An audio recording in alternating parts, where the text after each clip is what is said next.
अस्सलाम वालेकुम दोस्तों, छा हाल आहे? उमेद कयां थो सभु दोस्त ठीकु ऐं ख़ुशि हूंदा। जीअं अॼु दादू जे आर्टिस्ट मज़ाया ऐं एक्शन अवतार अदाकार ऐं हिदायतकार डायरेक्टर चौधरी इलियास करथाइम ते वीडियो ठाहियूं पिया हुनजे ड्रामनि जे बाबति ऐं हुनजे फिल्मनि जे बाबति। त हुन टोटल केतिरा ड्रामा कया ऐं टोटल केतिरा फिल्म कया हुनजे बाबति फुल लिस्ट ई वीडियो आहे। सो वीडियो तव्हां फुल ॾिसिजो, ख़ासि तव्हांजे लाइ ही वीडियो मां तयारु करे रहियो आहियां। इंशाअल्लाह हिन ईद ते बि हुनजी हिकु फिल्म अचण वारी आहे जानी दुश्मन जे नाले सां। सो हुन किथां स्टार्ट कयो, हुनजी पहिरीं फिल्म ऐं आख़िरी फिल्म ऐं पहिरियों ड्रामो ऐं आख़िरी ड्रामो कहिड़ो हुनजे बाबति ही फुल वीडियो आहे। सो वीडियो फुल ॾिसिजो। हलूं था पंहिंजे वीडियो जी तरफ़। चौधरी इलियास करथाइम जी पहिरीं फिल्म दरिया यार, जेका दरिया पार जे कट ते आई हुई, मज़ाया फिल्म हुई। ऐं ॿिए नंबर ते शिकार ऐं टियों नंबर ते अज़ाब 2006 जी।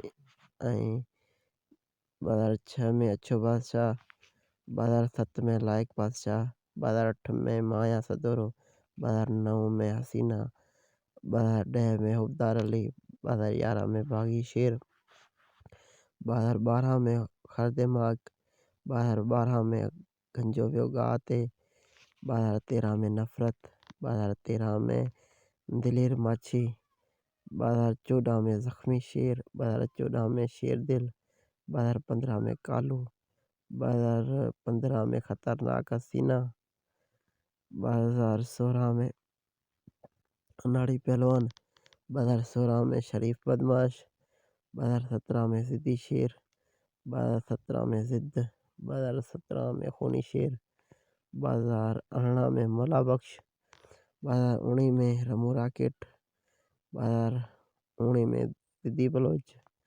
2020 में शादी जट जी, 2021 में सिपाही नंबर 1, 2021 में मुकद्दर, 2021 में नफ़रत जी बाय, 2021 में बगावत, 2022 में मिस्टर मतेरो, 2022 में हकदार, हिकु आहे जोधो, 2023 में ज़ंजीर, 2024 में ज़िद्द, 2024 में हिकु खपन आशिक मज़ाया हुई। ऐं इंशाअल्लाह हिन ईद ते 2025 में जानी दुश्मन। इहे हुयूं चौधरी जूं फिल्मूं। लॻभॻि 40 फिल्मूं आहिनि, जंहिंमें 2-टे हथ न आई सघियूं। हाणे ड्रामनि जे वधूं था अॻियां, त ड्रामा केतिरा आहिनि टोटल। हाणे हलो था ड्रामनि जे बाबति। कुझु ड्रामा जेके स्टेज ड्रामा हुया ऐं कुझु जेके DVD प्लेयर हुयो उहो जेको न मिली सघिया।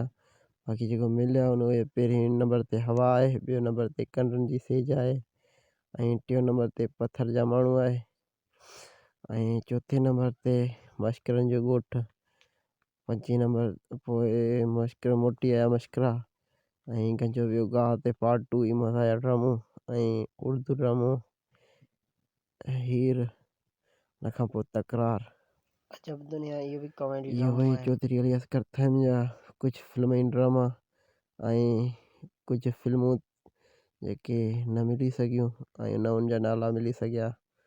सो जेके तव्हांखे ख़बर हुजे त पोइ तव्हां कमेंट में लिखी सघो था। तमामु जल्द हाजन ते हाजन प्रेमी साहब ऐं आबाद स्कूल उठाणे ते बि वीडियो अचण वारी आहे। सो उहो बि ॾिसिजो। टोटल ड्रामनि फिल्मनि जे बाबति फुल वीडियो हूंदा। ख़ुदा हाफ़िज़, वरी मिलूं था के नए वीडियो में।